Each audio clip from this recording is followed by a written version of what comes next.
friends. Hope you enjoyed my tasty little intro. It's tall hair LML today. I have very tall hair energy.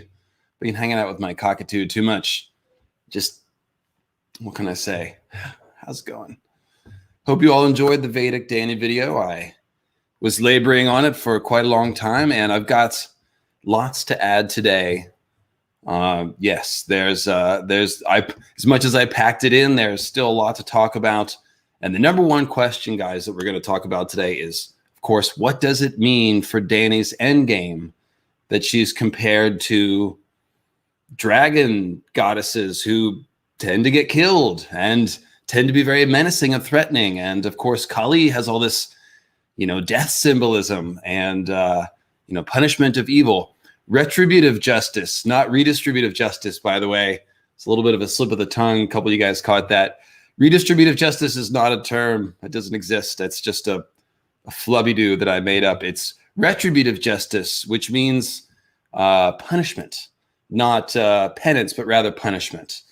So we'll get into that. But of course, again, the big question is, what does it mean for Dany's endgame that she's compared to Kali and, again, menacing goddesses that whose wrath, threatens the entire world, or dragons that get slain? What does this mean? Of course, you guys all know that I'm not a fan of the book or the show ending, rather. We don't have the book ending yet.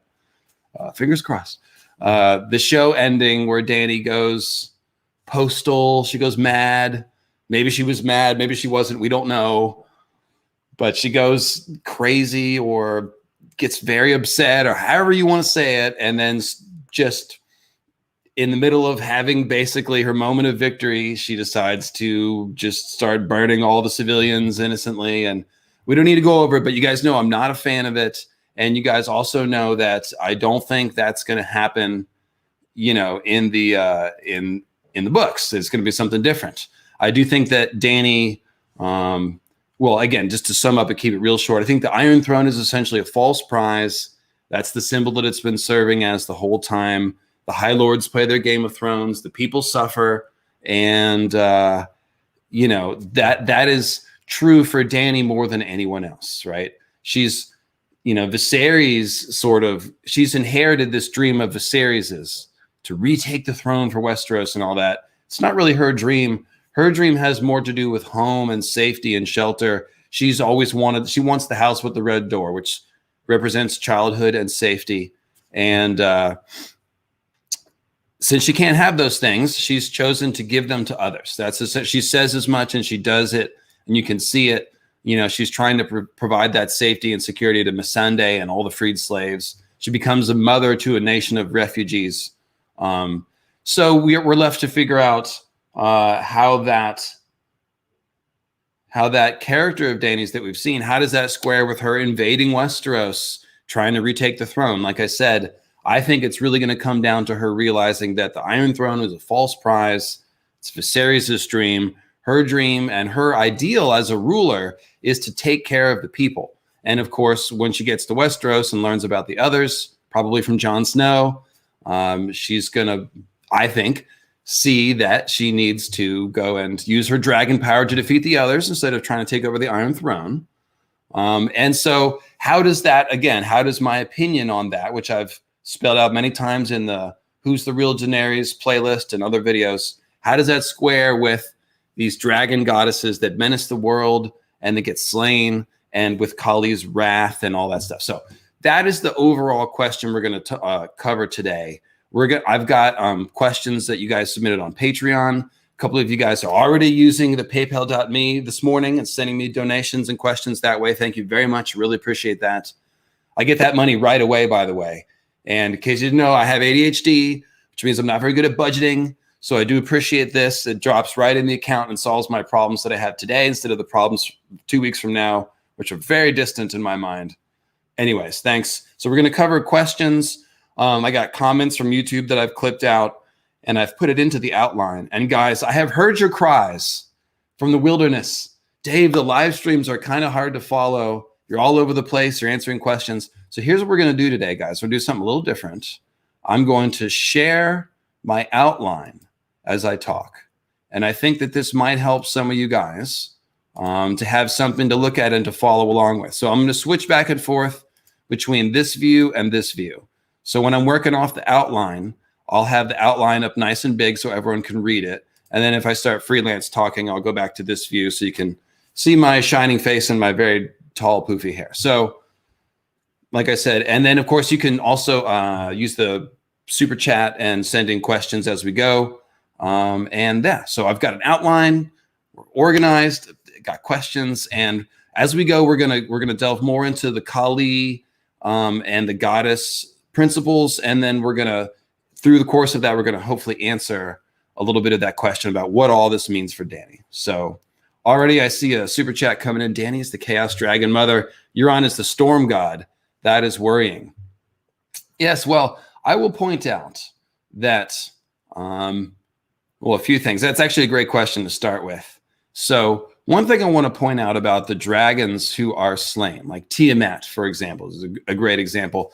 When Tiamat is slain, it's actually more of a transformation. Even though we have this violent description of Marduk, cutting her apart and all this stuff, it is actually a very violent battle. The point is that Tiamat is a mother goddess in either form. She starts off as the ocean of chaos, which is the initial womb of creation. She manifests as this dragon and gets slain, but then her body becomes the earth and the heavens. So now she's just transformed into a mother goddess, a mother earth goddess. The entire earth that we all live on is Tiamat, and the atmosphere that keeps the space out, the deadly void, that's Tiamat too. So it's similar in other myths where you have a mother goddess that's slain. There's this transformational act. And so I think that when we look at, I don't think Dany will survive the series. I think she will get slain, and definitely the dragons aren't going to survive the series. That's for sure.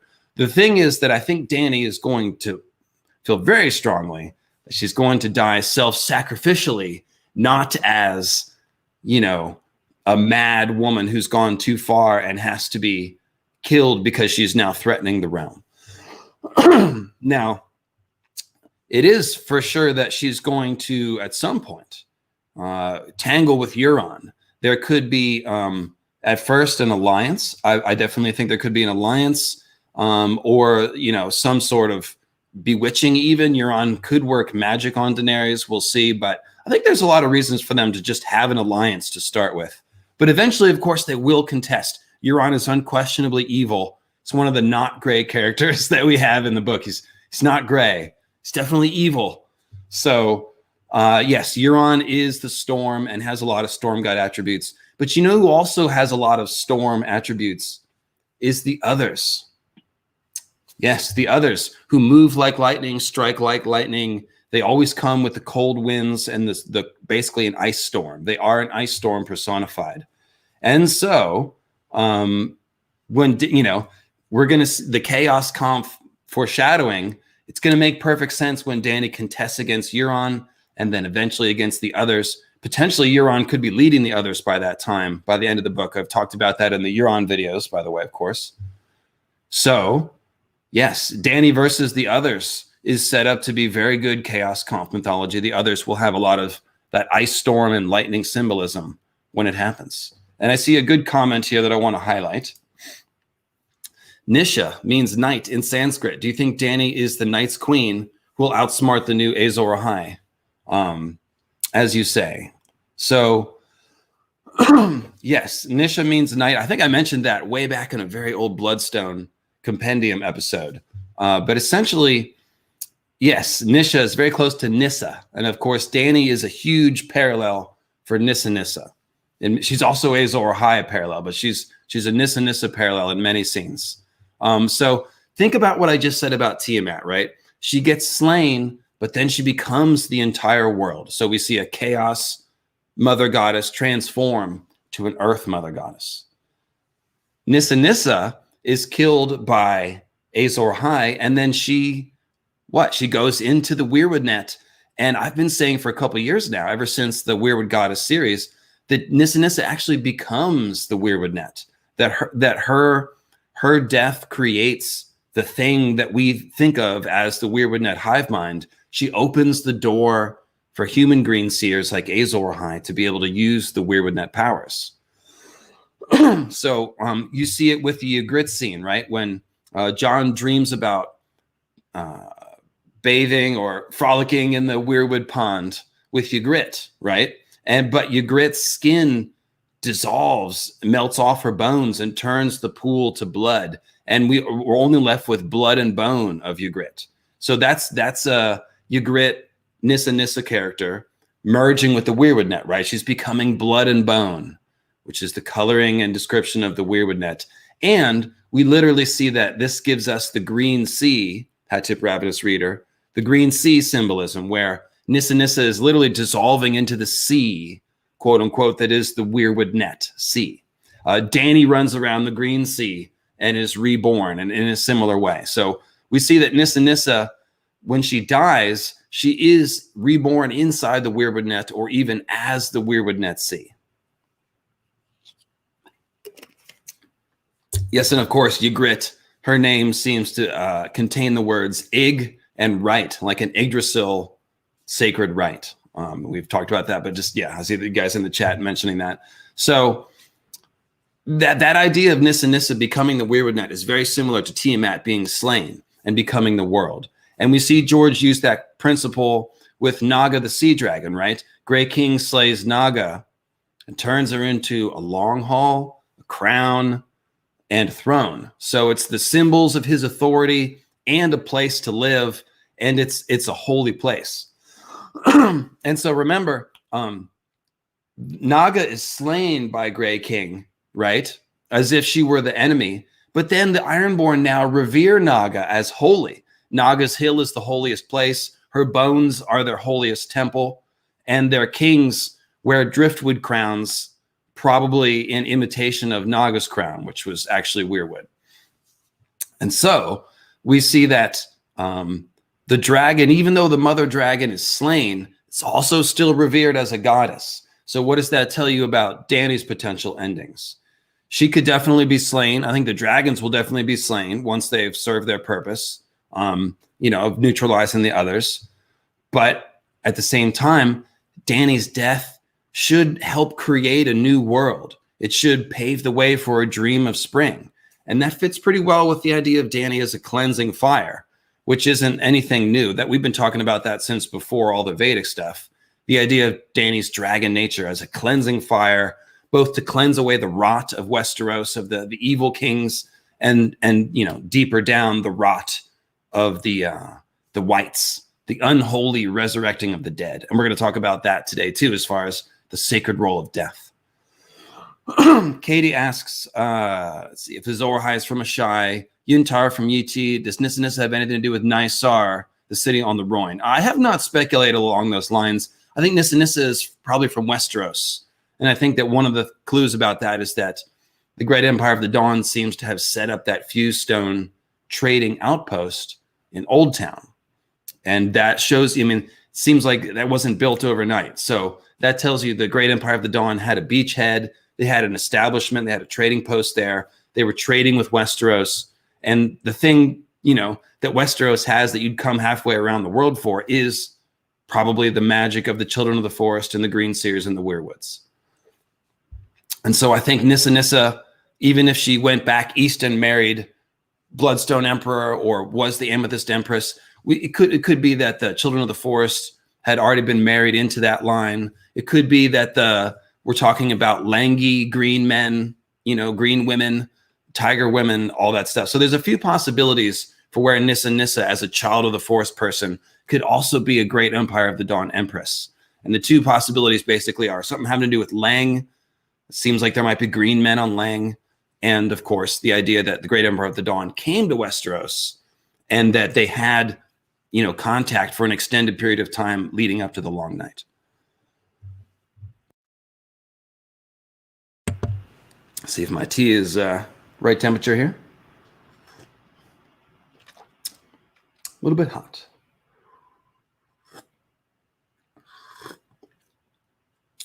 Actually, not too bad. So before I rip into this outline, I had a couple, whatchamacallit them? Actually, not the super chats.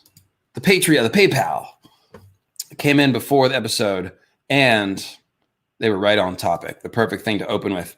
So Michael W says, but what does this mean for Dany's conclusion? And obviously that's the question we're going to answer today. So thanks, Michael, for kicking it off. That is the question here. June, thank you. And then the other one I got was from a patron, and she's right here in the outline. So I'll go ahead and make this a little bigger. And this would be Vidya Ardra of House Dane, the Red Eye of Starfall and Keeper of the Secrets of Dawn. Special thanks. She is from India, or at least familiar with Hinduism, and gave me several tips on Kali and Sati while I was writing this. I solicited for, tips on Patreon, and I got a lot of good stuff from her. So thank you very much. And she sent in a PayPal this morning to say that she was very happy with how it came out. So thank you, Vidya Arda of House Dane, the Red Eye of Starfall and Keeper of the Secrets of Dawn. Appreciate that. Courtney from YouTube commented that LML answers injustice with justice by showing us the real symbolism of the queen that we chose. And of course, I picked this one as representative of a lot of nice comments. A ton of you guys, by the way, just first of all, thank you for commenting. Got tons, extra comments, more than usual. I asked for support. You guys responded. I feel supported. So thank you very much, guys. That's awesome. And definitely thanks to those of you who, are more familiar with Hinduism and comment something along the lines of thank you for shining a light on this corner of the mythology. Apparently I did it justice and didn't offend anyone too much. So I feel good about that. And thank you, and you're welcome. And the main thing is that, guys, of course, like I always say, I've learned so much by following all of this mythology that George has packed into the book. So I feel very grateful to George for teaching and for showing the way. And I'm really just trying to pass that on. So when you guys tell me things like, oh, I've learned so much about mythology through the podcast, that's the point. That's what we're trying to do. And the credit just goes back to George, of course. I'm just trying to help facilitate that, passing on of knowledge, yada, yada, yada. I don't want to wax too eloquent about that, but that's the passion here. That's what I care about. So I did want to take a minute to just talk about that. And I am trying, of course, to fix the bad taste that we have in our mouth from the show. There's no secret about that. I feel like Dany is a great character. I feel like she's an interesting character. She is going to walk close, down a dangerous road. She's getting close to the darkness and all that, the shadow, to reach the light. But I just have so much confidence in her character, and I am trying to do the character justice. That is exactly the point of what I'm doing here. So thanks for recognizing that, Courtney. Jackie has a cool catch. There is in Fire and Blood, there is talk of a prophecy, which ends up sounding like it's talking about Robert and Rhaegar. But the nice thing about it is that it's the way that it's summarized and encapsulated just screams out the chaos conf nature of Robert and Rhaegar. So it's a quote. So this is Hugh the Hammer talking about one of the rebel dragon lords who is sort of rebelled against Rhaenyra. Why be a lord when you can be a king? He told the men who began to gather around him, and talk was heard in camp of a prophecy of ancient days that said, when the hammer shall fall upon the dragon, a new king shall arise, and none shall stand before him. Whence came these words remains a mystery, not from Hammer himself, who could neither read nor write, but within a few days every man at Tumbleton had heard them. So when the hammer falls upon the dragon, a new king shall arise. So this is exactly what I was saying about Chaos Conf. Not only is the dragon slain, but then that creates a new king and a new kingdom, which is the storm god. So you can see that when George is referring to the Robert Rhaegar thing in prophecy, that it's very obviously a Chaos Conf type deal.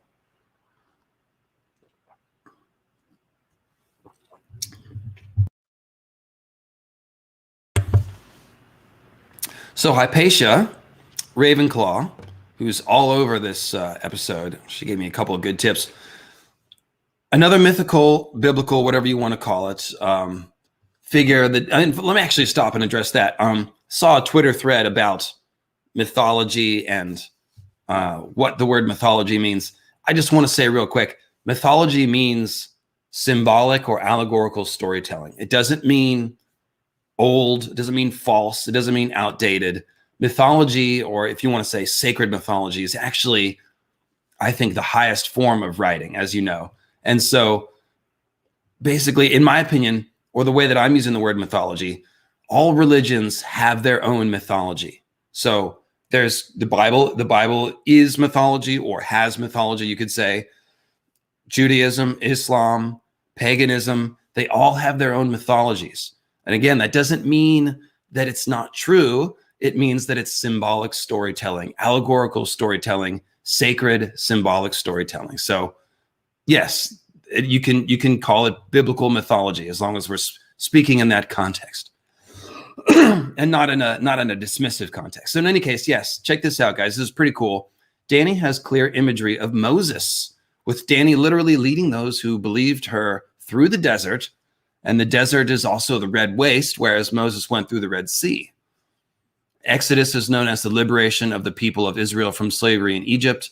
So what is Dany's goal? Of course, she's liberating people from an Egypt-like city, right? A city with pyramids and slavery. So it's pretty good analog. And then she started off by going through a green sea and a red waste instead of the Red Sea. So I thought that was pretty good. I'm almost embarrassed I missed that one. It was kind of right there. So nice catch, Hypatia. Let me see if I can get this to look a little better. Get rid of these margins. There we go.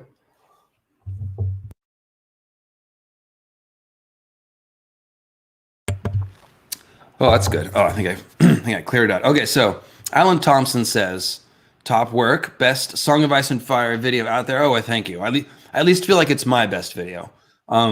George is a genius. Yes, I would say that he's doing some genius level work here. Pyramid means fire within or fire in the middle, which I did not know, but that's cool. You can see it. Yeah, pyre as in a funeral pyre, and then mid. So like pyre amid, fire amid, fire in the middle. It makes perfect sense.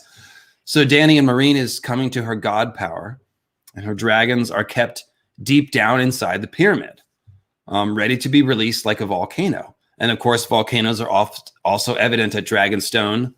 And the dragons themselves are really like volcanoes. They're fire-made flesh. They hatch from stone eggs. So they're very much like volcanoes turned into animals. That's exactly what the dragons are. So good catch, Alan. Yeah, the volcano imagery is great. It's like a very fiery version of the primordial mound.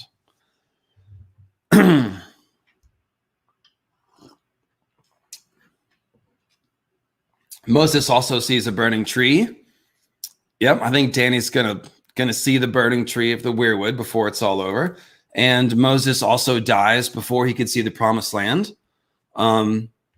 Or when he could see it, but he didn't get to enter it.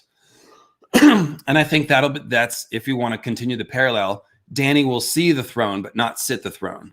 And that is kind of like the promised land, if you will. So, yeah. And by the way, Dany turning away from the throne is kind of going to be the Shiva and Kali moment. And a couple of you guys asked this about, I'm going to skip ahead here and then come back in the outline. So Mark asks, do you think Dany's heart in conflict that George, actually, no, I'm sorry, this isn't the one I want to write. Apologies, guys. Let me get to that one. It's further down. Yes, okay. So in the stories about the depiction of Kali dancing on Shiva, Shiva lays himself out in order to calm Kali. Is this supposed to be seen as a sort of self-sacrifice? Would you expect to see a similar scene in Song of Ice and Fire, where Daenerys has become filled with rage? It sounds like a more thoughtful version of the Dany we saw in season 8. Similar question from Karmic Acumen. You know how mother goddesses tend to get killed after going postal. There might be more basis for Dany going full Aries in the books and needing to be killed after all. There's no Shiva capable of prostrating himself under Dany, stomping dragons and living. How could that even work symbolically? Jon/Fagon courting her and renouncing his claim. That seems too easy. Maybe it would just be her dragons dying in the heart of winter, and that would satisfy the symbolism of the mother dragon goddess being slain to make a new world.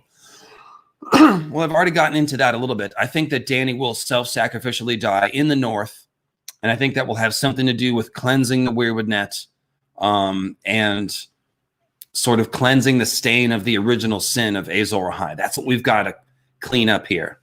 So I think that is how it's going to make a new world. It's definitely, I think it's pretty easy to see how that will line up, in fact. The question is, what about the, Kali's bloodlust and the idea of Shiva laying down beneath him? And someone else suggested, maybe that could be Jon Snow. In fact, I think it was in here. I forget where the comment was, but somebody else did suggest that it could be Jon. So Jon makes sense. If Jon and Dany are able to form a strong relationship, which I think they will, then it could be Jon who talks her off the ledge, who, who says, hey, the real threat is up north. You should reconsider burning down King's Landing in order to take it, right?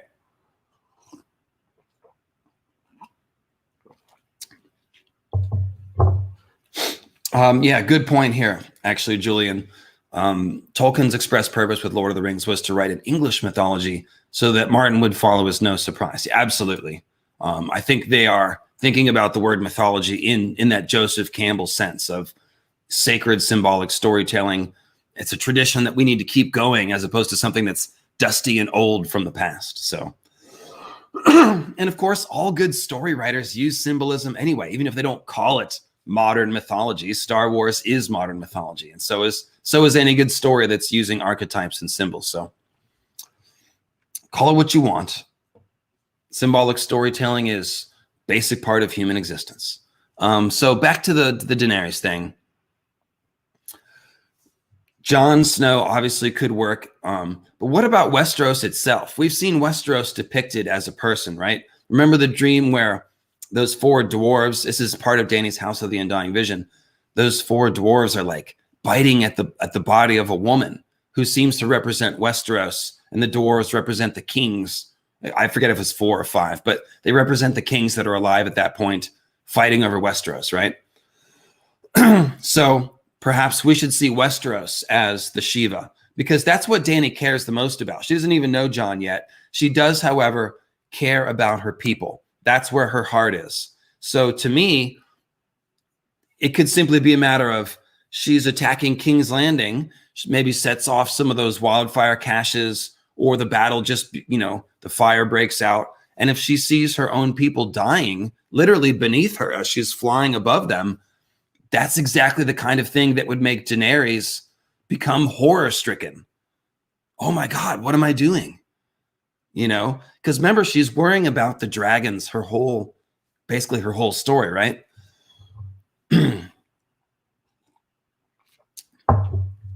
She says, mother of dragons, mother of monsters, what have I unleashed upon the world?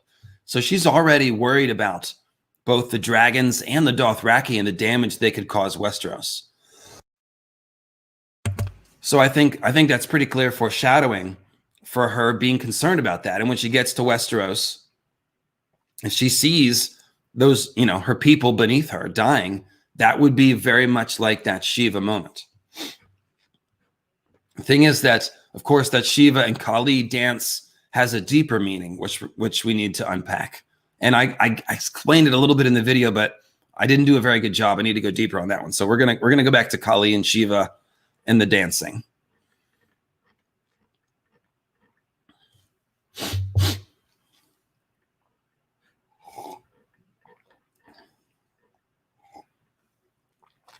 All right, so let's talk about the Dosh Kalin for a second. Fluencer Flux says that Dosh in Hindi is derived from dosha in Sanskrit, and the dosha or dosham are also used in other Indian languages, and it means a fault in the stars, so to say. So a premonition of misfortune in the future. And of course, the definition that I found was having to do with like a fault, an error, mistake, something, fallacy, So you can see it's a similar idea. It's an untruth or an unreality or a corruption of reality. So related idea, we see, you know, a premonition in the stars, something bad coming. So that's kind of interesting because the Dosh Kalin, they look into the stars. Their ancestors are in the stars, and they look there. And what does the seeress see? She sees something terrible. She sees the stallion who mounts the world, and it makes her tremble, and it makes her afraid. And it talks about covering the world with his Khalasar, and, you know, raping and killing and pillaging and stuff. So it's pretty dark vision that they've seen in the stars. So we see that could be a direct usage of that meaning of the word dosh or dosha. And Ariadne also adds that, let me make this a little bigger here.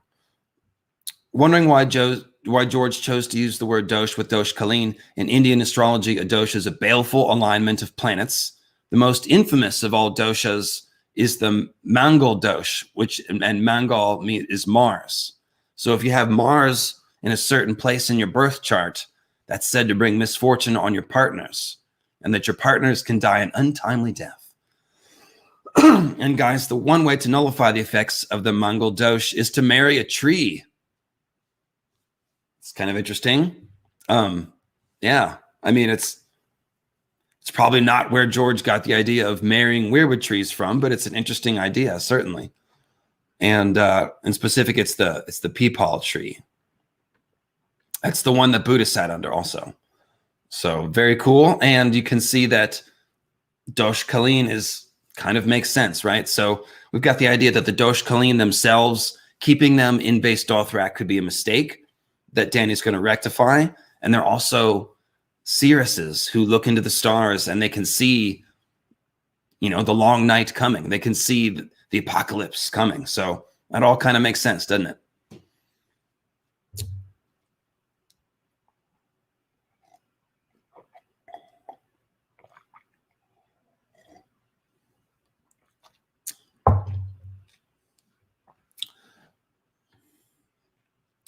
Maya Sixtus says, this is an amazing video. Thank you, Maya. Thank you for your time, research, and effort. Also, Aphrodite has multiple dark aspects. Epithets, like Arya or Areia, the warlike. And guys, look at that. Areia. It's almost exactly the same as Areia Targaryen, the girl who hopped on Balerion the Black Dread and flew to Valeria and came back with the awful fireworms. So we know that George, or I couldn't say we know, but seems like George might be giving us a little hat tip that he knows about Aphrodite Areia because he's using Areia for a different Targaryen girl. So that's pretty cool, right? And of course, yes, Aphrodite does have a warlike nature. She can go to war. She goes to war in the Trojan War. And she is based on older goddesses, at least based in part, borrows certain aspects from, I should say, Ishtar and Inanna, which are Babylonian, Assyrian, Sumerian deities. Those three cultures shared mostly the same pantheon. So, and Ishtar and Inanna, they're even more obviously warlike. Ishtar is very warlike. She conquers all kinds of stuff. She's never happy with what she's been given. She's always conquering more. She conquers heaven. She conquers hell. And of course, she's closely related to or associated with Venus. So all of that, conquering heaven, conquering hell, going down to hell, coming back, it's all Morning Star stuff, of course. But very warlike. The thing is that Ishtar and Inanna, they are never mother goddesses. They are very lusty. They tempt men. They sleep with lots of people. Aphrodite sleeps with lots of people too. Of course, she sleeps with Ares. And someone pointed out that Dario is very, very Ares-like, and that's definitely a very good call. So Dany and Dario is very much an Aphrodite-Ares pairing. But the point is, there's these characters, Ishtar and Inanna, they are not mother goddesses, and so that doesn't quite fit with Dany, right? Because Dany, motherhood is such a big part of what Dany does. Mother of dragons, Mysa, mother to us all. So that's I think that's why George maybe chose to use the Aphrodite as opposed to the Ishtar language for Dany, because Aphrodite does have an older tradition as a mother goddess. And of course, there's something called synchronization, where they combine, you know, various local goddesses or gods that are similar into a bigger deity. So along the way, Aphrodite has sucked up smaller goddesses, and in some cases, she is viewed as sort of a supreme mother goddess, which is closer to Dany. So that's cool. Also, Ishtar and Inanna have heavy lion symbolism, just like Cybele and let's see, Hathor from Egypt and Asherah of Canaanite myth.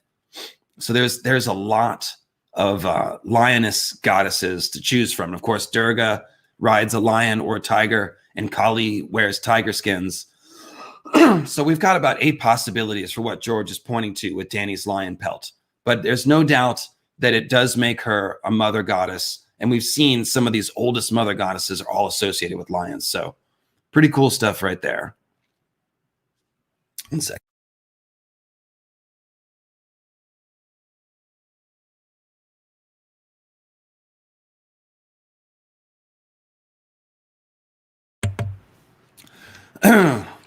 All right. I was hoping the voice would do better today. I rested it a bunch the last couple of days, but yeah, I do not have recorded quotes today either, because I just have the outline. I'm not really doing any Song of Ice and Fire material.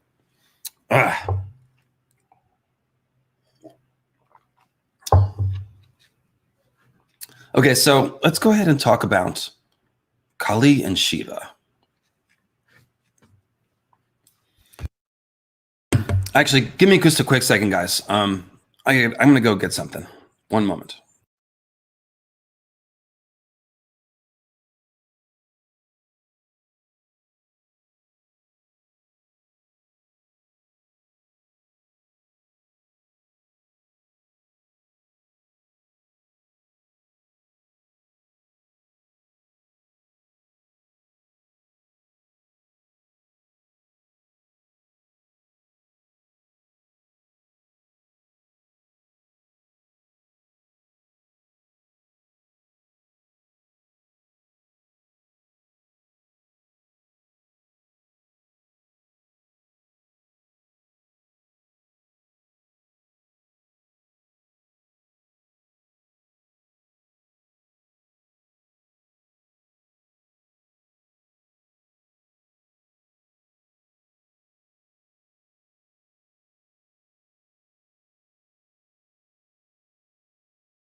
And we're back. Okay.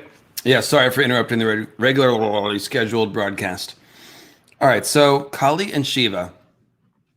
Mark asks, do you think Dany's hardened conflict that George likes to write so much about is a chaos conf in and of itself, with the Stormborn fighting her inner dragon, who she will ultimately defeat? I don't think that George is trying to suggest that. However, you're hitting on something that is very important, which is the idea of integration, reconciliation. This is a major theme of A Song of Ice and Fire, perhaps the theme of A Song of Ice and Fire, reconciliation and integration. That's the whole idea of a song of ice and fire. Ice and fire have to be integrated and reconciled. Male and female, day and night, death and life, summer and winter, on and on and on and on. It's all about reconciliation. When we talk about the hardened conflict, what does that suggest? It suggests that there is a conflict that needs to be reconciled by combining these, you know, the opposite parts of your personality, because people are complex. And if you fight against your shadow self, if you repress yourself, you're going to end up all messed up. You're going to end up at war with reality and at war with the truth. And I think that this is a major theme, both of Song of Ice and Fire and also Vedic mythology. Vedic mythology is all about integration of opposites. And that is why they often group their deities in male-female pairings. Okay. So talking about Kali and Shiva, who are very much a pairing. And Kool-Aid Pianist at gives me a little correction. It says, great stuff, you caught so much, but rather than Shiva being matter, he's always associated with pure consciousness, whereas Parvati or Kali or Shakti is the aspect of his power responsible for creation. So for the dance, it's like creativity and destruction dancing on top of the cosmic void. And he goes on to recommend something called The Secret of the Veda by Aurobindo. So I just wanted to pass that recommendation along. Here's the deal, though. This led me on a deep dive about what does Shiva represent, because I was focusing mostly on Kali. So Shiva and Kali both represent the primordial sea of creation. They are basically like the male and female aspects of the primordial sea. Now, Shiva, and I'm drawing heavily, by the way, on a talk from Raja Chowdhury, and I'll drop the link here. I have it in the description of the video as well. His name, Shiva, means no thing. Shiva means no thing. Not nothing, but rather not a thing. So think incorporeal, spirit. So like Kool-Aid Pianist says, Shiva represents the universal consciousness of everything, of the cosmos. But the thing is that Shiva has this emphasis on stillness. Just real quick, is anybody having sound issues? I see one person saying something about that. I just want to make sure.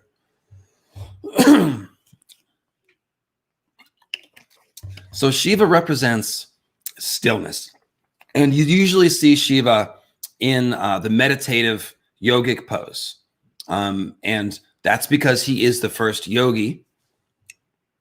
And he is associated with creating yoga or finding it or establishing it.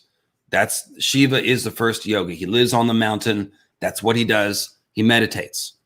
And so he represents the stillness of, like I said, the consciousness of the entire universe.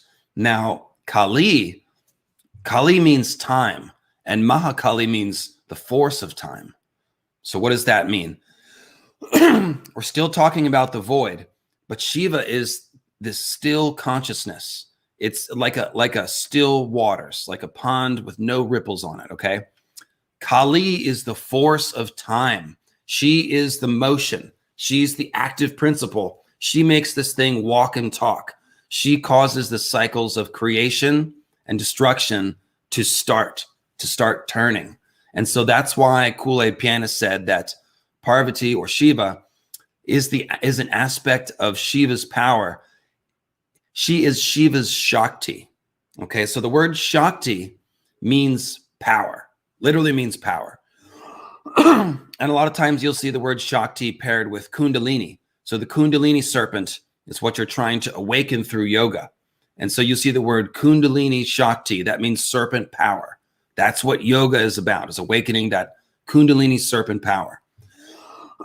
So Shakti is a word that can refer to the supreme mother goddess. And usually that's Adipar Shakti when you say it that way. But Shakti can also be a genderless word, which simply refers to power, because the Kundalini is a male and female energy. It's a combination of those two being integrated. That's what makes the Kundalini Shakti. So Kali or Parvati is the Shakti of Shiva, because Shiva, that consciousness, it would be still. It would be essentially dead without that animation force of Kali, of the force of time. And in fact, the I in Shiva is part of that word Shakti. And it implies that without the I, Shiva would essentially be dead or inert consciousness. And yes, it sounds a little kinky. It's all that you see a lot of sex symbolism tied in with all of this, because it's about creation, right? So yeah, Shakti can mean feminine power. It can be used that way. It can also be used in, like I said, in a dual gendered way or an integrated way as well. So it all depends on the context. But the point of this is the death symbolism. So we see all this really scary death symbolism with Kali. She's got a scimitar. She's holding a severed head, bowl of blood. Her tongue is lolling out, thirsting for blood. She's killing demons. She has severed hands and skulls on her. All this really scary stuff, right? Here's the thing. Religion is always about personal transformation. Okay? That's the goal of all of this stuff. We're using metaphors and we're using allegories. The whole point is to be a better person by understanding yourself, understanding the universe, understanding people around you. And so that's what all the death symbolism of Kali and also Shiva, who's called the destroyer, the things that they're killing and destroying are ego, attachment, pride, vanity, desire, illusion, which they call Maya. These are the things which hold us back and keep our souls sort of imprisoned. So what Kali is doing with all that destruction, and in fact, the severed head basically it represents your lower self, or it represents sort of like foolishness, right? So what Kali is doing, she is helping you to destroy those things because she represents truth. She represents like the hard truth that you have to confront in order to come to terms with the world. And by doing that, you free yourself. And so Kali essentially, you have to remember that we're talking about reincarnation here. Hinduism believes in reincarnation, which is essentially the idea that you're reborn, some part of your soul or spirit is reborn in a different body, and through multiple lifetimes, you're supposed to work on your issues, essentially. And gradually over multiple lifetimes, you can you can sort of work out your karma. Karma means consequences. It used to mean your actions, but it came to mean the consequences of your actions. And so the idea is that Kali, by causing these cycles of time and rebirth to happen, she's helping you work out your karma by causing you to be reborn. And even if you don't want to deal with reincarnation, you can simply latch on to the idea that she's a mother goddess who helps you destroy illusion. And again, vanity, ego, lust, desire, all those sort of base level things that we want to evolve past. She helps us kill those things so that we can be reborn. So this is all about transformation, personal improvement. Does that make sense so far? So I'm going to read a little bit here. I'm going to try to read. We'll see how my voice does.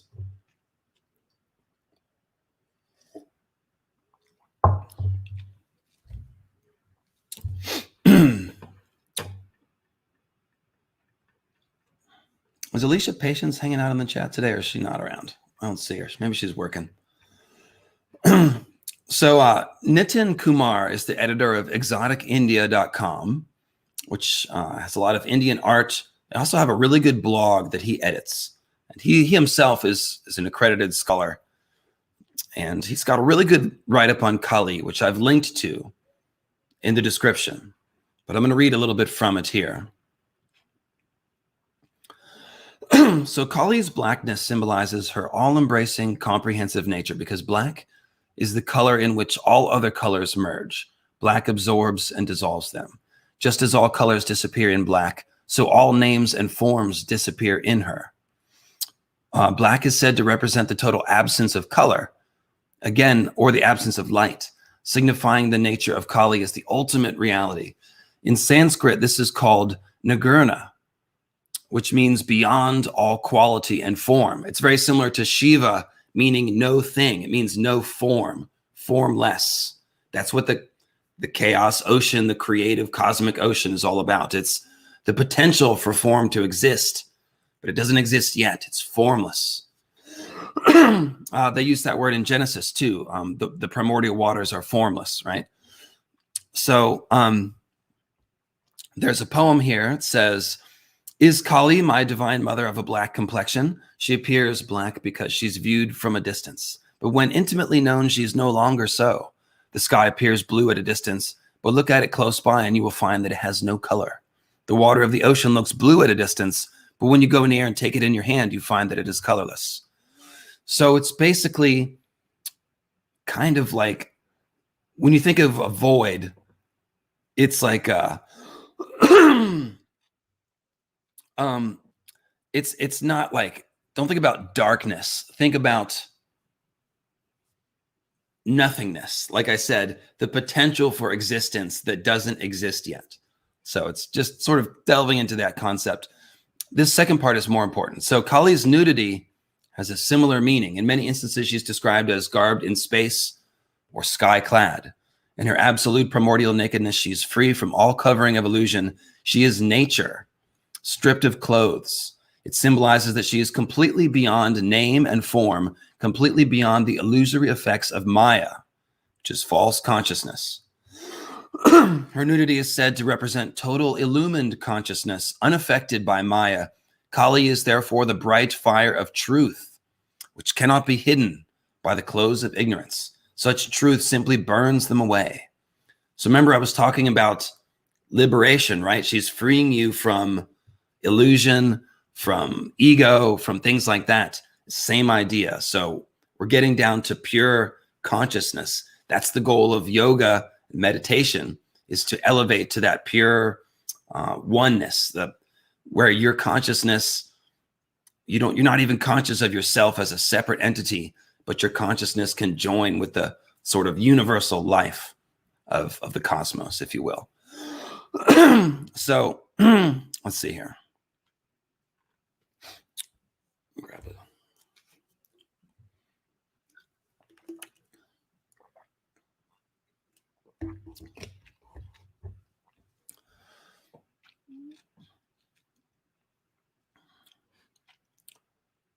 So I think you guys will like this. She's full-breasted. Her motherhood is a ceaseless creation.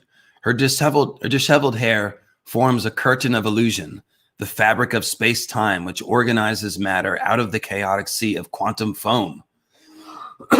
That's crazy, right? So Kali always has very long, tangled hair. And so this interpretation is actually suggesting like, this is the fabric of space-time. So that's pretty cool. I just like that description.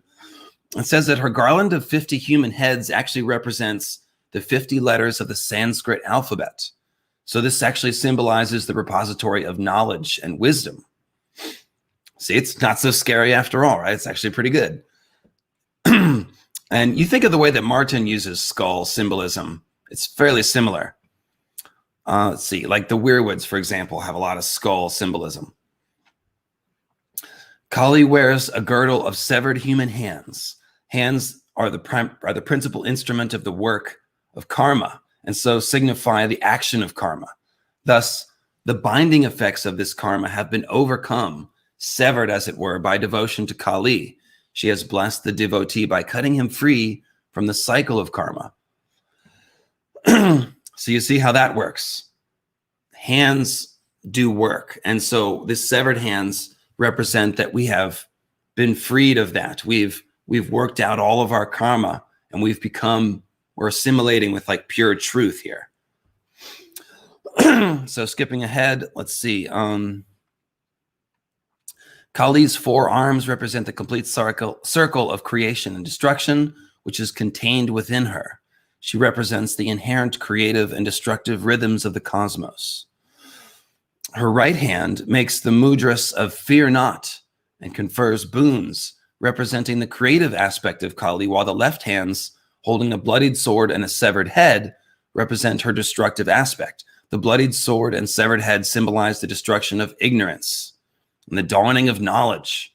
The sword is the sword of knowledge, the sword of truth, if you want to use the biblical language, that cuts the knots of ignorance and destroys false consciousness, which is the severed head.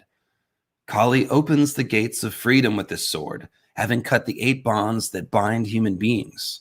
Finally, her 3 eyes represent the sun, moon, and fire, with which she is able to observe the 3 modes of time, past, present, and future. This is attributable also to the origin of the name of Kali, which, as I said, is the feminine form of Kala, the Sanskrit term for time. So,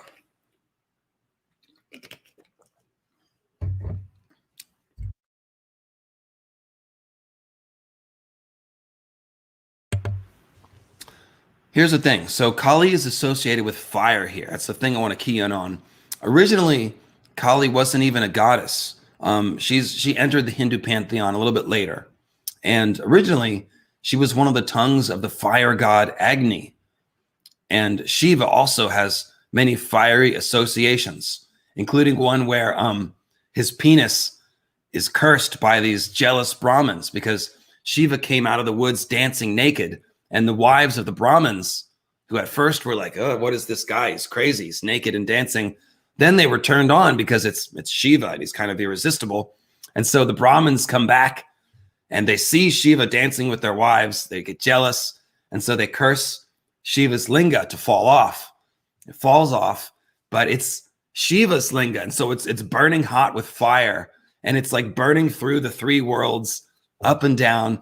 And so they don't know what to do. They go to the goddess Parvati and they ask her, what do we do? We're going to destroy the world with Shiva's fiery cock. And so Parvati tells them to put a bowl of water under the fiery penis. And so you see the Shiva linga frequently with a lotus and a bowl of water below it, which symbolizes the yoni of the goddess Parvati. And so you have a sex creation symbol with the Shiva linga and the water and the lotus below it. So there you go. I had to get that fiery cock stuff in there somewhere. You'll forgive me for grinning like a dork while I talk about this stuff, but it is fun. It is funny. So one thing I've found about Indian mythology is it has a lot of humor. Indian folks have a good sense of humor. So the Vedas are very very graphic and very funny at times. But anyways, talking about fire, talking about burning away illusions, right? The fire of truth. So this really sounds a lot like Dany's dragon dream, doesn't it? Yet when she slept that night, she dreamt the dragon dream again. Viserys was not in it this time. There was only her and the dragon. Its scales were black as night, wet and slick with blood. Her blood, Dany sensed. Its eyes were pools of molten magma, and when it opened its mouth, the flame came roaring out in a hot jet. She could hear it singing to her. She opened her arms to the fire, embraced it, let it swallow her whole, let it cleanse her and temper her and scour her clean. She could feel her flesh sear and blacken and slough away. She could feel her blood boil and turn to steam, and yet there was no pain. She felt strong and new and fierce.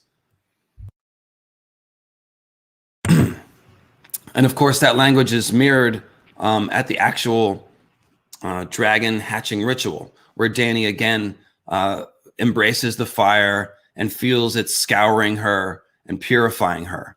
And so we see that just as Kali has an internal fire of truth, Dany has the fire inside her.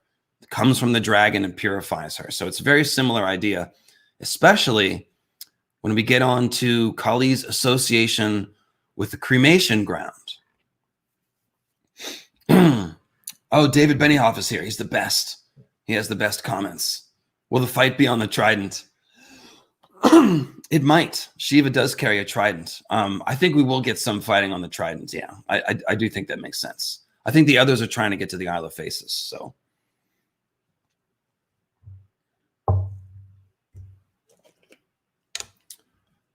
Una momento.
Thank you, guys. That was a bird timeout.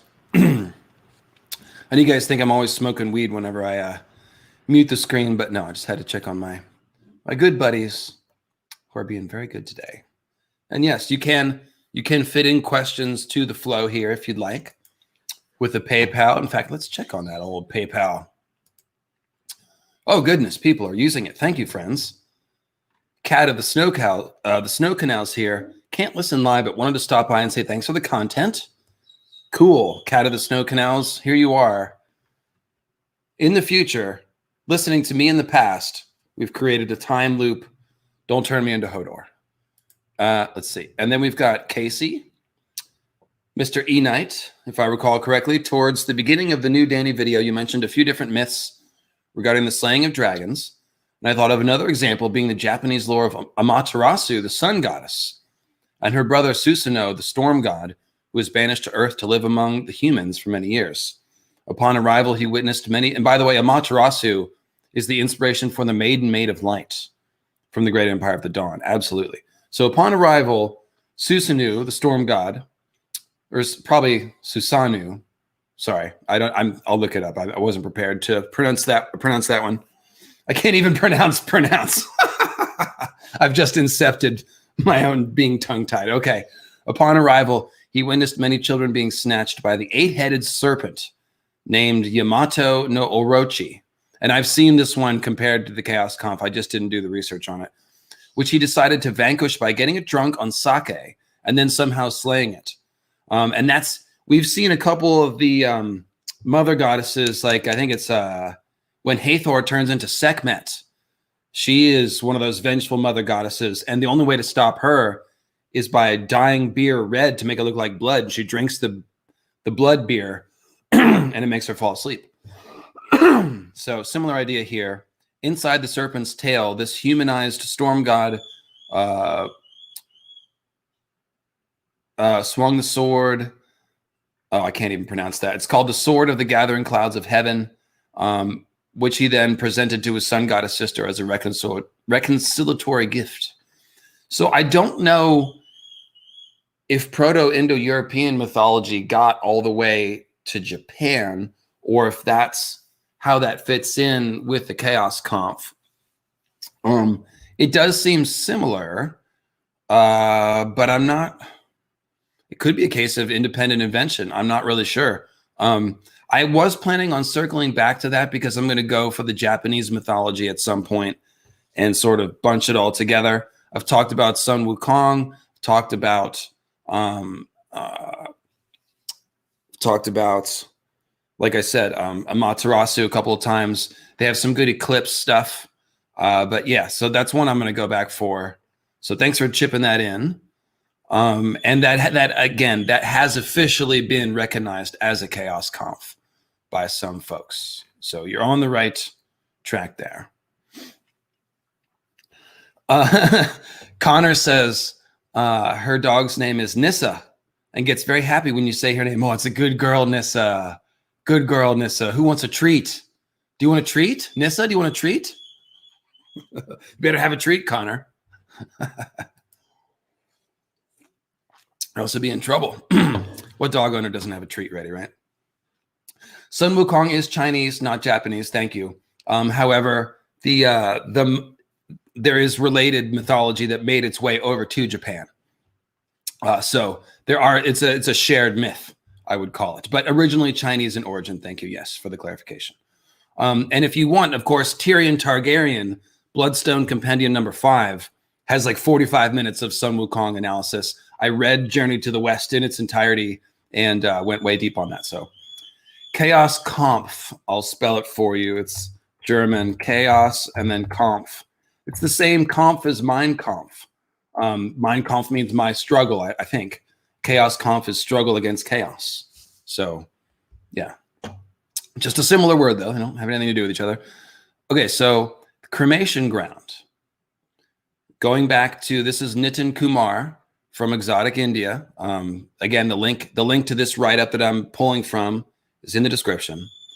So Kali's dwelling place is the cremation ground, and that denotes a place where the 5 elements are dissolved, and dissolution is the key here. Kali dwells where dissolution takes place. In terms of devotion and worship, this denotes the dissolving of, again, attachments, anger, lust, and other binding emotions, feelings, and ideas.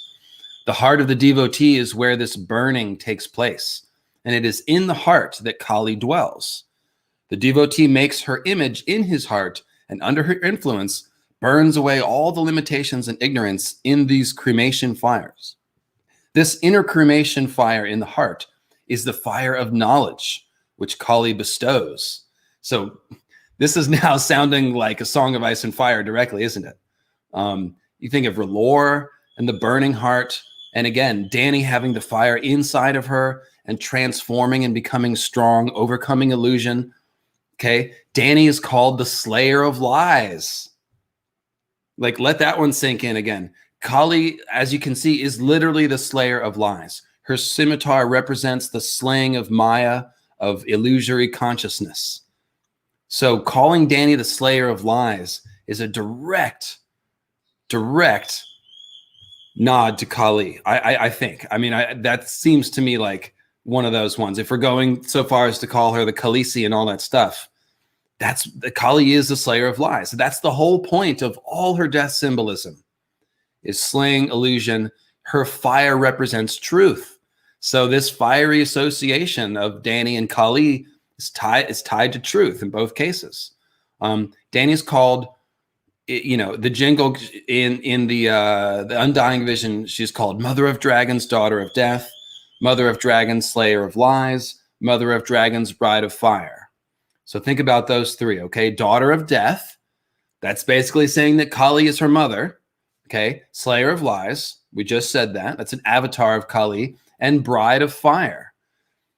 Think about this, like Bride of Fire, wedding the fire. Well, if we're talking about the fire of truth and transformation, then that's basically dedicating yourself to that fire. It says that Dany is an incarnation of Kali. She weds the fire. She has it inside of her. It's integral to her, who she is, okay? And then Child of Three, many of you pointed out a little bit of a deviation that Dany also probably has pretty good parallels to the triple goddess of Celtic folklore and now just kind of universal folklore. And I would agree with that. Obviously, the triple goddess has three forms, right? Maiden, Mother, and Crone. And those are the three feminine aspects of the Faith of the Seven. So George took the triple goddess and stuck it right into the Faith of the Seven. Also, the triquetra symbol of House Massey, the triple spiral, that is heavily associated with the triple goddess. You saw the picture of Danu, the Celtic water goddess. She had that triquetra in her water bowl. And that represents the primordial waters, mother goddess ideas, stuff like that. So don't want to go too far into the triple goddess stuff, but Dany is all three. She is a maiden. She starts off a maiden, quintessential maiden. She's a young girl and a virgin, and then she's sold to Khal Drogo and becomes a woman and becomes a mother. And obviously, I don't have to go over the mother stuff. She is the Mysa and the mother of dragons. And then the crone is associated with the lantern, right? That lantern is truth again. And the crone is associated with wisdom. And so Dany is becoming that. She is officially a crone of the Dosh Khaleen. After Drogo dies, she's just a renegade Dosh Khaleen crone. So she has the crone symbolism. She's going to go to Vaes Dothrak and lead the crones to be reborn again, the vision of them emerging from the womb of the world with their heads bowed to Dany. So she is the head crone. So Dany's absolutely maiden, mother, and crone. She's the triple goddess. That's probably one of the meanings of Child of Three, although three is like one of those symbolic numbers you can do a lot with. So my voice is leveled out here. This is good. So yeah, this is making sense so far, guys. How we doing? So this cremation ground stuff, this is dissolution. This is, again, all these destructive aspects of the mother goddess. This is why Kali is an all-embracing mother, because she helps you die and become reborn. She helps you find your true self. She helps you elevate your consciousness. consciousness. She helps you slay the lies that you need to slay to become your true self. So we just have to remember that when George is pulling destruction aspects from Kali in particular, he's also implying all of this sort of metaphysical transcendence. And we can see that in Dany's plot and in the plot of everyone else. Like, the whole point of George talking about the heart and conflict over and over is to stress to you that the personal transformation of the characters is the center of the story, right? I feel like I'm being too sing-songy right now, but you guys get what I'm saying, right? Like, the heart and conflict is everything. It's about, how do you have a character arc? You overcome stuff. You have realizations. You deal with things and move on. Okay, so this is what, is someone accusing me of having a hairpiece? No, it's not a hairpiece. This is my fade. This is my moppy toppy. I have very thick hair. That's why I was shaving it before, is because, like, if I let it get long, it's just very, it's hot, it's thick, you know? So anyways, where were we? So I'm going to read this next section. I'll do that. I'll read this next bit because same theme continuing on here. So Kali's human and maternal qualities continue to define the goddess for most of her devotees to this day. In human relationships, the love between a mother and child is usually considered the purest and strongest. In the same way, the love between the mother goddess and her human children is considered the closest and tenderest relationship with divinity. Accordingly, Kali's devotees form a particularly intimate and loving bond with her. And we saw that in that Sri Ramakrishna quote that I read in the Kali video. You know, my mother is the principle of consciousness, talking about the blackness between the stars. She's pure bliss and awareness. You could see the love in that passage there, I think. So the devotee never forgets that forgets about Kali's demonic, frightening aspects. He does not distort Kali's nature and the truths that she reveals. He does not refuse to meditate on her terrifying features. He mentions these repeatedly in his songs, but is never put off by them or repelled by them. Kali may be frightening, the mad, forgetful mistress of a world spinning out of control, but she is, after all, the mother of all. As such, she must be accepted by her children, accepted in wonder and awe, perhaps, but accepted nevertheless. And here's the important part. Kali's boon is won when man confronts or accepts her and the realities she dramatically conveys to him. The image of Kali, in a variety of ways, teaches man that pain, sorrow, death, decay, and destruction are not to be overcome or conquered by denying them or explaining them away. Pain and sorrow are woven into the texture of man's life so thoroughly that to deny them is ultimately futile. For man to realize the fullness of his being, for man to exploit his potential as a human being, he must finally accept this dimension of existence.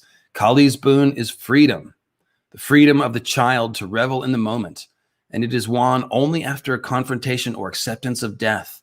To ignore death, to pretend that one is physically immortal, to pretend that one's ego is the center of things, is to provoke Kali's mocking laughter. To confront or accept death, on the contrary, is to realize a mode of being that can delight and revel in the play of the gods. To accept one's mortality is to be able to let go, to be able to sing, dance, and shout.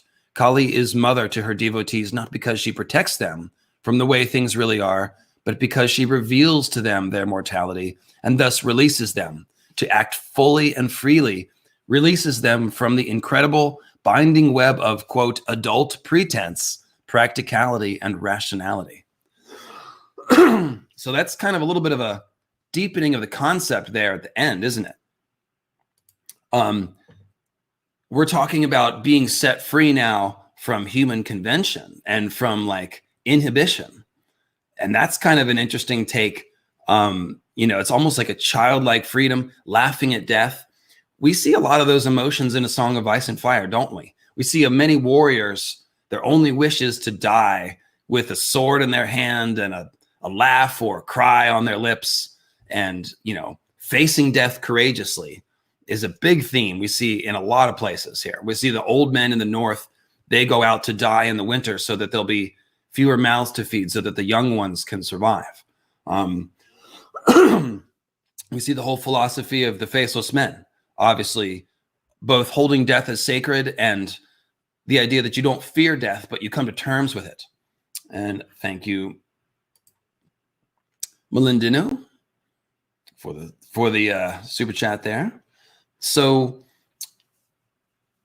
I don't want to go on and on. I think I've made the point here. But when you talk about the freedom, again, this reminds me of Dany being the breaker of chains, the slayer of lies. Like when you put all these epithets of Dany together, it really starts to sound like Kali. She's the great Mysa. She's the mother. She helps people slay lies and break chains. Okay, so there you go. So this is part of the question of what does it mean for Dany to be compared to Kali? Kali has all this death symbolism. Well, again, you unpack all this death symbolism, and what do you see? You see it's actually a transcendence, or we see that the death is part of a cycle, right? This cycle of creation and destruction, or the idea that destruction gives way, makes the room for a new creation.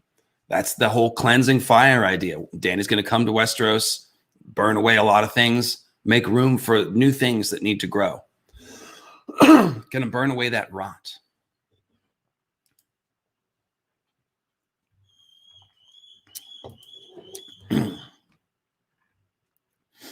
So these are the questions that I read a minute ago.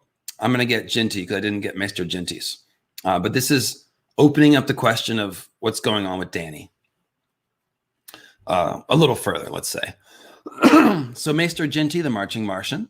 The Marching Martian, winner of the War of the Worlds, conqueror of Golden Hill, earthly avatar of Heavenly House Ares, which is Mars. If you spell it differently, anyways. First of all, what a fantastic video. A wonderful introduction to Vedic mythology and new appreciation for Dany. 11 out of 10. Thank you, thank you. Big question it got me pondering is, with the storm god slaying the sea dragon archetype so thoroughly established, just how much peril is Dany going to be in coming to Westeros? Let me go back in there and face the peril. It'll be quite a lot of peril. Phagon will likely be ruling from Storm's End. Thus, he could be an honorary storm god. Or else there's Stannis in the north, who's a storm lord. His current base is a tower with all the lightning symbolism attached. Plus, Dany's desire to be Rhaegar's successor doesn't seem to be lining up well for her. So I don't think she'll literally be slayed, but very possibly she'll suffer a significant loss by at least one of these two. So like I said, I think that the major conflict she's going to have with a storm entity will be the others. Euron also is a storm character, as somebody else pointed out earlier. But yeah, a Phagon having this, if they fight at Storm's End, that could work. I think that Phagon will be in King's Landing by then. So I don't know that he'd be much of an honorary storm figure. Stannis could be. The thing about Stannis is that Stannis is actually foreshadowing for Dany's whole sequence of actions where she attacks King's Landing, doesn't go all the way with it, thinks about finishing the job, but then realizes that, got to go north to face the real threat. That's what Stannis does. I definitely think that's foreshadowing for what Dany's going to do. I think she will attack King's Landing. I like this idea that the Shiva that will be below her is actually King's Landing itself, the people of King's Landing. She'll see all the damage that's happening from the attack, and she'll call it off at some point, regroup, and then head north just like Stannis did. So I think that foreshadowing is there. But the major storm opponents that she will have will probably be Euron and then definitely the others. Dany is headed for a lot of peril. I do think the dragons will die by the end. I do think Dany will die a sacrificial death.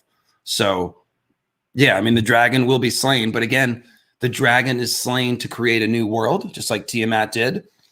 And even that slaying is actually a transformational act. The mother goddess doesn't disappear. She never does. So.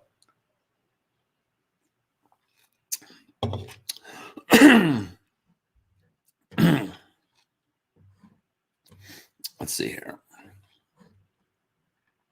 So I want to talk about nature psychomythology a little bit. I have a whole, I did a Con of Thrones talk about this, which you can find on my channel. But basically, the nature cycle is one of the most important things to understand for A Song of Ice and Fire. And it ties in with how we should understand the death symbolism of Dany and goddesses like Kali. So put a pin in the idea of death, symbolism. And think about nature cycles here, okay? So there's 3 important cycles of life that George is working with, and they're all parallel. First is the cycle of the seasons.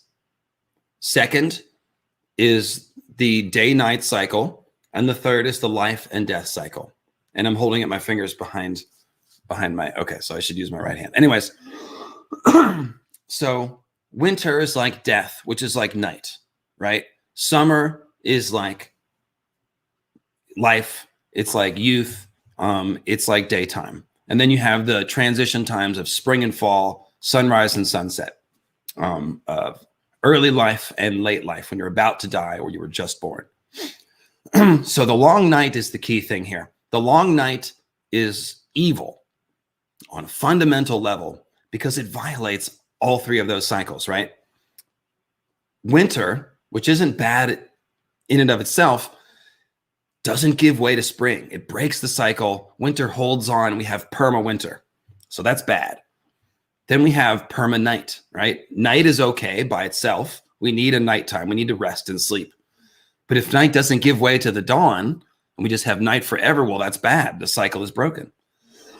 And then third, we have the life and death cycle. And of course, the others raise the dead out of the graves to kill the living. So it's the opposite of the old men in the north going off to die so that the young people have room to grow. It's the opposite of that. The dead come out of the grave and they kill the living. So the long night, on like a pagan sort of level, is fundamentally evil. It breaks all the cycles. And George wants us to understand that death isn't evil. Winter isn't evil. Nighttime isn't evil, obviously. Because they're part of the cycle. We need winter. The summer without end would be bad too. Plants need that rest. The earth needs a rest. We need ocean currents to move. We need the seasons, okay? Like I said, we need nighttime. It's not good if people live forever. If people live forever, you'd have all these really old, evil people that have burned out all their humanity, and it'd be like the Undying. And you can see that all the people that are trying to live forever in A Song of Ice and Fire, they're basically bad people, or they're paying a heavy price to do it.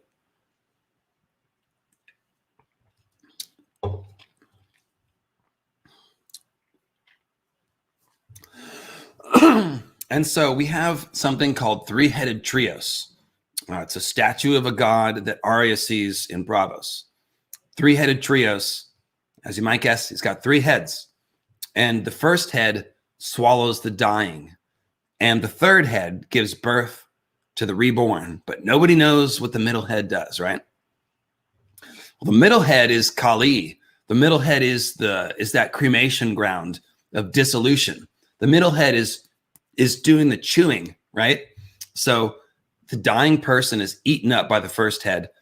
The middle head chews it up, dissolves, cremates, and then can be reborn as something new out of the third head. So this is just a picture of the cycle, right?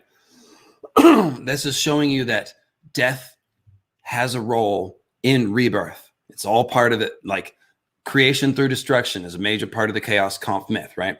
I don't need to beat the dead horse. Think you guys got that. So now think about the faceless men, right? The faceless men have taken this philosophy to an extreme, and they basically revere death. And they say that, your death angel is sort of following you around, just waiting to take you when you're ready. And that, they look at death as a mercy and a relief for people who are suffering. And most of all, they just revere the role of death in the cycle of life. And so that is essentially how we should see the Kali death and destruction aspect in the literal terms, like forgetting all the metaphysical stuff. The idea that Dany's dragons literally kill things and burn things, and that invading a continent with dragons is going to be a destructive act. That fire needs to be trained essentially on 2 things, right? The corrupt high lords, potentially, but more importantly, against the others who are right at the heart of that long night cycle. the breaking of the cycle of the seasons. So Dany is coming along to restore the rightful place of death. So that's why she's the daughter of death. That's why she has this deathly black dragon. It's a symbol of death, a symbol of destruction in Kali. It's because some people need to die, essentially, is what I'm saying. There's some evil folks, and she's been working on that, right? She's killing slave lords. She's killing evil people who are basically just merchants of human misery. Those slave lords of Marine. There's nothing redeemable about them. They needed some killing, if you will. Now, I personally don't believe in capital punishment in our current political society, etc. So I just disclaimer, okay? But in the sort of more brutal medieval world that we're dealing with, or if you want to think on a cosmic level, Dany is the incarnation of the many-faced god, specifically Drogon, okay? She is, yes, I am become death, destroyer of worlds, exactly. What's that from? Remind me. That's a famous line from something.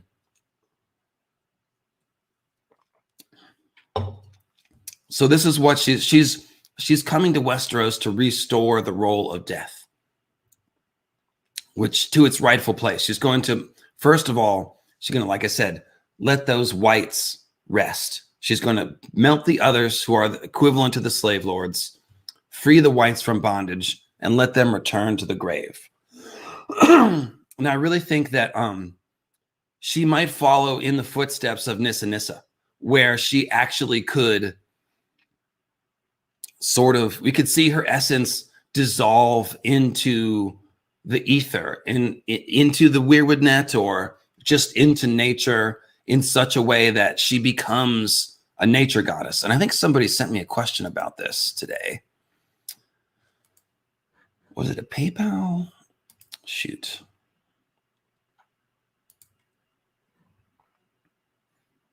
Yes. In fact, it was it was Vidya. Let me read the whole name again. Shoot. I took the time to put it in there. Vidya Arda of House Dane, the Red Eye of Starfall, and Keeper of the Secrets of the Dawn. She sent me a PayPal to say, do you think that Dany is going to attain some form of godhood, literally, when she passes out of the mortal realm after fighting the others? Yes. Yes, I do. Just as Nissa Nissa entered the weirwood net and her spirit became literally a host world where souls could like go to rest. She became the afterlife. I think we're going to see Dany's spirit dissolve into nature in some sort of meaningful way. Again, that's what happens to these slain dragon mother goddesses. They become something. They become Mother Earth. They become a dwelling place. So I think that something like that has to happen. It'll be very poetic and beautiful. And I think it could have to do with the weirwoods. Like I said, Dany's not a green seer. She does have that blackwood blood. But Nissa Nissa was. And Dany is paralleling Nissa Nissa so strongly.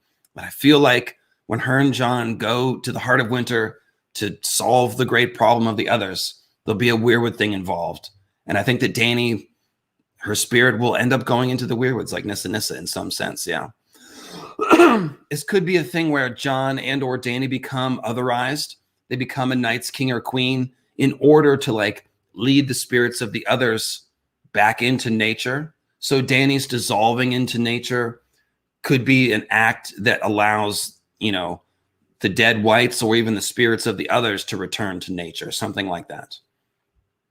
I think that would make a lot of sense with all this sort of nature goddess and mother goddess ideas that are floating around Dany. So, so I think that is mostly everything I wanted to get through here. Yeah. Pretty much got it all. Totally. And like I said, yes, not redistributive justice. That's not a thing. Retributive justice. When Dany kills Mary Mazdur for killing her son, that's retributive justice. When Dany executes the slave lords, that's retributive justice. So, you know, we've talked about Dany's actions especially with like the crucifying of the slave lords and stuff like that, and also with Miriam Astor, as potentially morally ambiguous acts that could lead to her, going crazy and killing people, right? Well, I think it's important to understand, even though Dany on some sense is a human character, she also is an avatar of the gods. She is an avatar of the many-faced god, if you want to say that. And so it kind of is her role. Like, that's why she has the dragons. She is put in a place to judge men and to kill them sometimes. That is her role. She bears the price of that. It's actually kind of similar to the Starks being executioners. Like Ned talks about, if you're going to swing the sword, if you're going to pass the sentence, you should swing the sword. It means that if you're going to decide to punish someone in that way, you need to pay the price, the emotional price of doing it, so that you deal with that responsibly. Dany is the same way. She looks the violence fully in the face. She goes to see the crucified slave lords. She looks at all the children that they killed. She doesn't hide from any of it. She wants to see the dead bodies of the Unsullied when they're murdered. So I think that we should see Dany's retributive justice essentially as her being an avatar of the gods, of the many-faced god, of Kali. She is there to pass judgment. She's going to pass judgment on Westeros, and she's going to pass judgment on the others. And that's just who she is. That's what she's there to do. She will pay a price for doing that, but I think that is her role. I think it's pretty clear. So redistributive justice is actually a thing. I take that back. But that would be like taking the slavers' lands and giving it to the slaves. So redistributing as justice, I guess that makes sense, right? Redistribute versus retribution, which is punishment or vengeance. So there you go. It's two different ways of carrying out justice. And Dany does do redistributive justice a little bit when, like, for example, the Weaver women, where their former slave owner wants, the better end of the deal. He wants them to have to buy the loom from him and all this stuff. Dany makes him compensate them for all the free work that they've done for him, and, reapportions money and resources. So that would actually be redistributive justice. But Kali is associated with retributive justice, which again is like capital punishment. So so there you go, friends. I will put out the early last call for questions signal, both PayPal, Super Chat, or just in the chat. Anything I did not cover that you would like to see me talk about. How did you like the episode too? Just general comments. I mean, it seems like you guys liked it. Lots of likes and comments and stuff, but I'm thinking about doing more that are kind of like this. So the thing that's different about this video is that all my other videos are putting the theory making first. I'm trying to figure out Azor Ahai, and on the way I'm visiting Elric and, King Arthur, and Thundar. Thank you. Thundar the Barbarian. All the various myths that we need to figure out what this flaming sword hero is doing.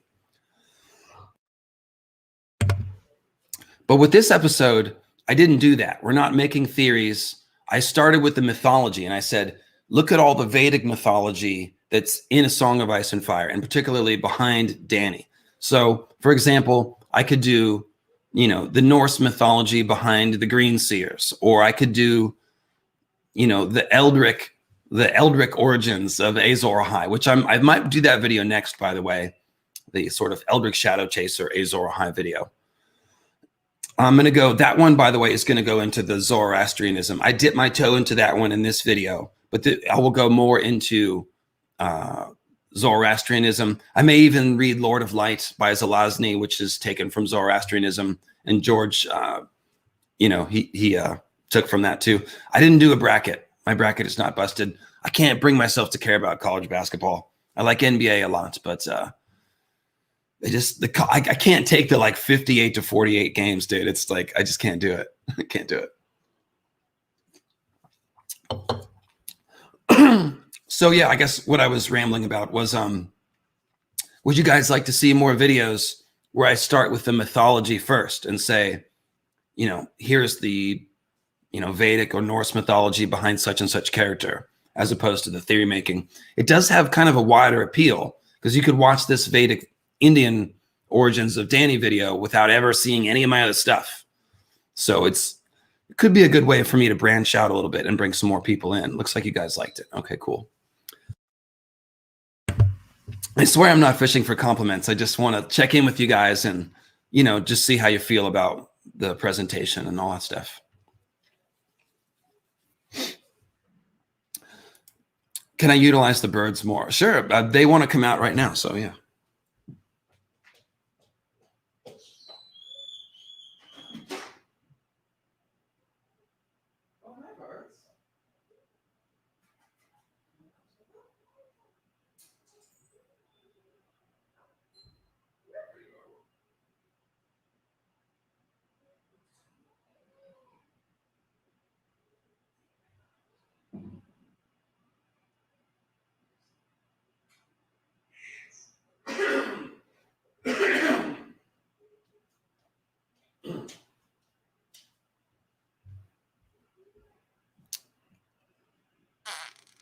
Oh, is that a kiss?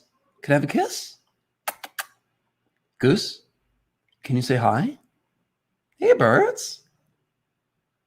He's like fixated on the camera. Hey, Goose. Hi, buddy. Can you make a kiss? Oh, there's little kids yelling outside in the yard next door. He's distracted. Come on, talk for the camera. That's a great thing about having talking birds. They never talk when you want them to. Well, here you go, buddy. All right. We have birds.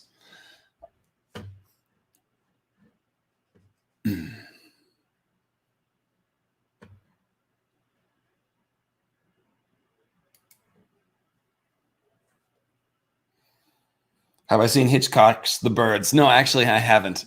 I have not. I guess I should, but no, I haven't.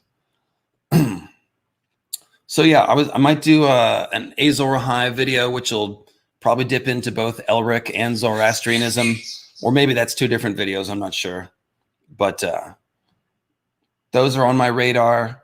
Let's see, what other?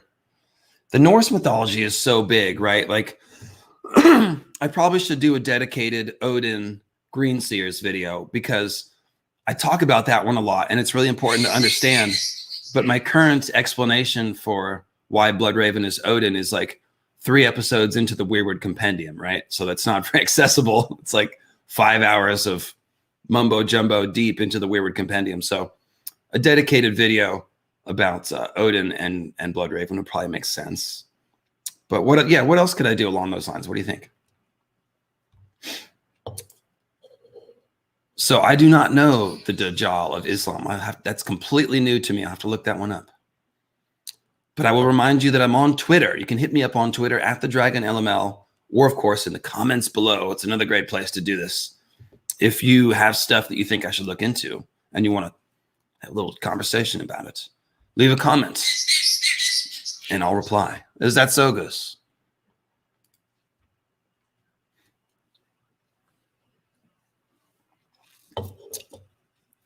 Haven't seen a Barristan Selmy. I got into Barristan Selmy in the in the Symbolism of the Others video. I did a whole Barristan section, but I will do a Barristan, like a character study stream. And let me ask you guys that. What characters would you like to see me do next on the character studies live streams? We did Rhaegar last, obviously. I thought about doing a Lyanna one, but there's really not much to say about Lyanna. We kind of said it in the Rhaegar episode, and we just know nothing about her. She's such an empty figure, you know. She's such a mystery. So I don't know if I could do really one about Lyanna. But yeah, so we did Mance already. That was the first one we did. Go all the way back to the beginning of the playlist, and you'll find the Mance.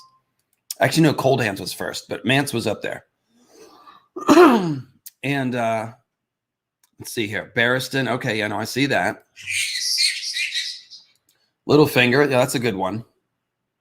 Patch face, okay. Arya's probably, see, that's kind of too big. It was really tough to do Jaime and Cersei because they're such main characters. I'm really looking for like characters like Brienne and below as far as how major they are. I would call Brienne like a third tier character, something like that.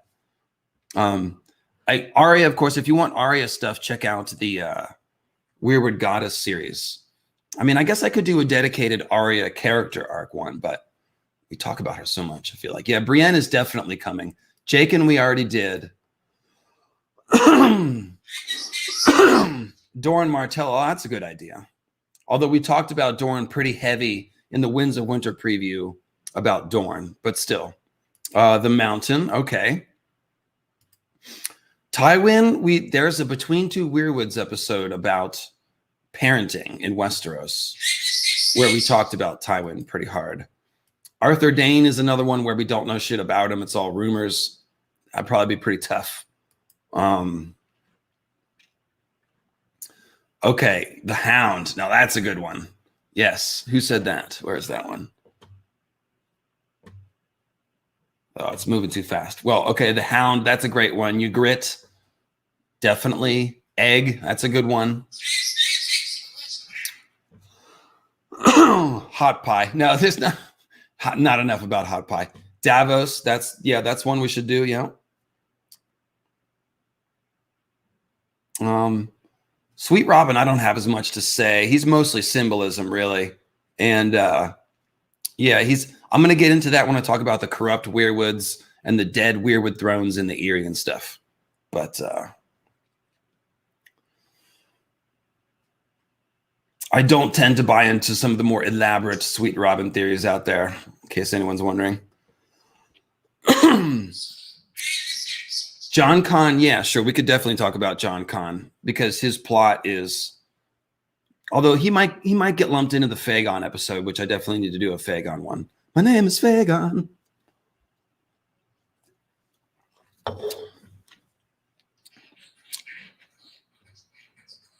Okay, yeah, that was Brandon. Yeah, definitely the Hound. That's a good one.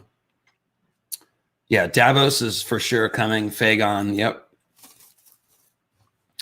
Isn't it interesting that in real life, priests struggle with science and a Song of Ice and Fire maesters struggle with magic? Is there anything worth investigating regarding the maesters' symbolism? Well, the maesters are kind of doing Greenseer stuff as far as symbolism.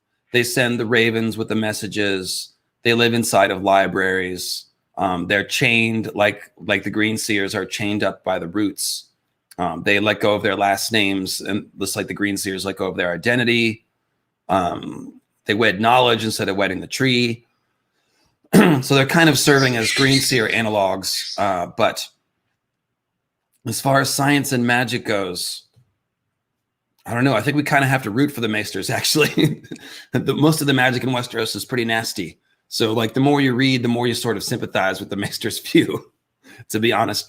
I'm looking forward to seeing how King Bran and Sam and the Citadel will help to create a new Westeros at the end of the series. That's what I would say about that.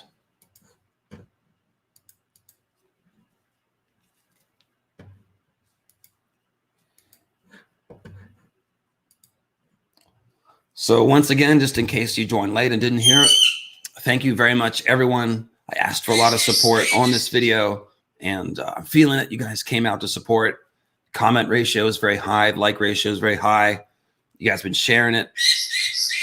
And most importantly, lots of heartfelt comments that make me feel like my work is appreciated. So thank you guys. Really came through for me on this one.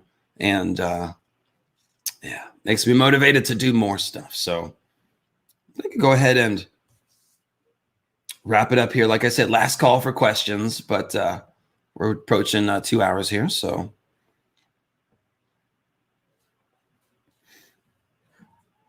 I apparently got the pronunciation pretty close. Oh, good. Now, once in a while.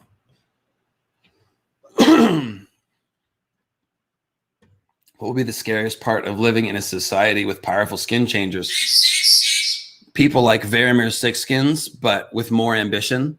I talked about this in the King Bran series. The first one I talked about God Kings of Ancient Westeros. And I pointed out that Varamir is George Martin showing us what the ancient past would have been like. If you had a brutal sort of society and you've got lots of people with skin changer power, you'd end up with people like Varamir setting themselves up as petty tyrants. And then you'd end up with people like Euron, but with Varamir's power, setting themselves up as kings. And so I think you have a lot of skin changers ruling as kings and tyrants. And a lot of that stuff was probably really dark. And I think that Varamir is a big hint about that. Oh, here's a good classic question. How did Azor Ahai break the moon, making the sword to create the sword to start the long night if the sword was to end the long night? Well, I think the story about Azor Ahai forging Lightbringer to end the long night is a little bit, well, the whole fable is kind of screwed up. So essentially, the truth of it that I've made is that I don't think forging the sword broke the moon. It was the killing of Nissa Nissa that broke the moon. Nissa Nissa's death is basically a blood magic act. Like just on the surface reading of the Lightbringer myth, her blood goes into the steel and powers the magic of the sword. So that is blood magic. And I refer to Azor Ahai performing a blood magic ritual all the time. And so I don't know what the actual ritual was, but it was some sort of human sacrifice. This is what broke the moon, or called a comet from the Oort cloud or something. Okay. So then once the long night happens, then we get the moon meteors. And that's when I think the sword was actually forged. The sword would have been forged from the oily black stone. I think the clues are very clear about that. And so then you'd have basically an evil, dark Azor Ahai, aka the Bloodstone Emperor, with this evil black sword that drinks blood and shit like that. And that to me makes sense. The thing is that it's very likely that the sword may have been used and repurposed for good, may have been taken from him and then used against him, something like that. The last hero has a sword and it gets broken, and then he appears with this new sword of dragon steel and slays the others. So what is that sword? Is that a new one? Maybe he took a sword from the others. Maybe they reforged one. I don't want to go into all my headcanon there, but basically the Azor Ahai myth is intentionally mangled in certain ways, but it's possible that the same act that caused the long night is also part of the solution. So we have this evil act of blood magic, which leads to a sword, but then maybe you use the sword to sort of help put the genie back in the bottle or something like that. It's kind of like a redemption arc for the sword, if you will. Or it's like, because Venus is the morning star and the even star, the usher of the day and the usher of the night. So the same thing that brings the long night might help end the long night in different hands or repurposed, reforged, something like that. I think that makes sense with the sort of the themes of the story. The damp hair. No, that's a good one. Yes, so we should do a character stream on the damp hair because there is some interesting stuff to talk about with his trauma and the way he deals with religion. That's a good point. Thank you for bringing that up. It's a great idea. I will definitely do that soon. Shiva had an army of Ganas, Prakash chimes in, who were unruly and powerfully violent. And Shiva does not believe in possessions and lives in wildernesses or graveyards. He acts on his wife's wishes. So I'm not sure what, thank you. I'm not sure what you were getting at there in particular.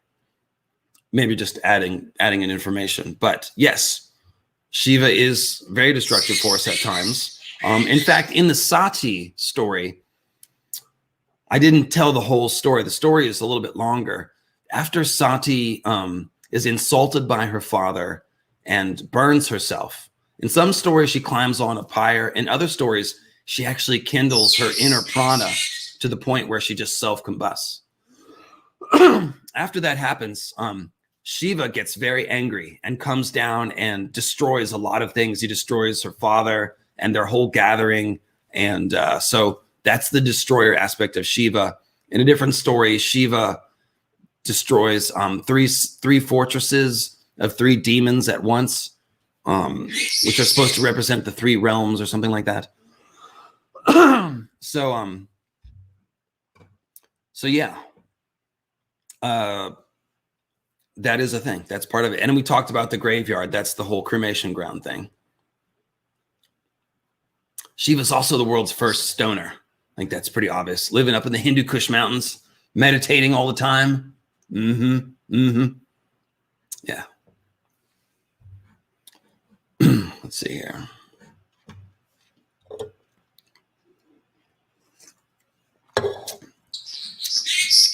Oh, did I lapse into my old pronunciation? Yeah, I said damn fair because Roy de Treese said damn fair. It is, of course, damp hair. He literally has damp hair. He's the damp hair. So, yeah, but Roy de Treese said damn fair. So I sometimes say that by accident.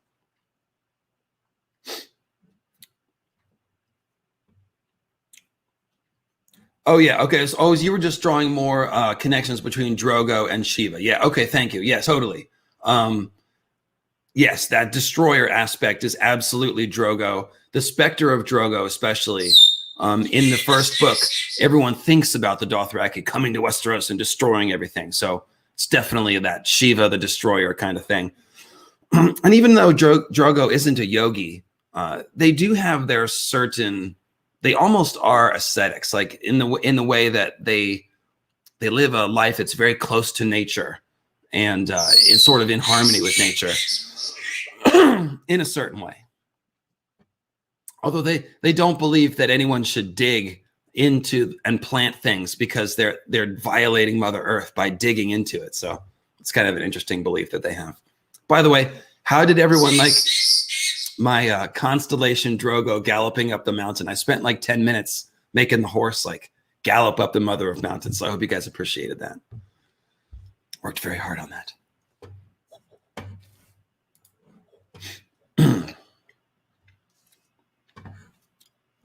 Cool. All right. And I got one last PayPal coming in. Thank you, Surya. Just a thank you donation. All right. So with that, I will go ahead and wrap it up. Cleo says hello and thank you. And she wants you to notice her beautiful plumage. How's your plumage, girl? How's your plumage?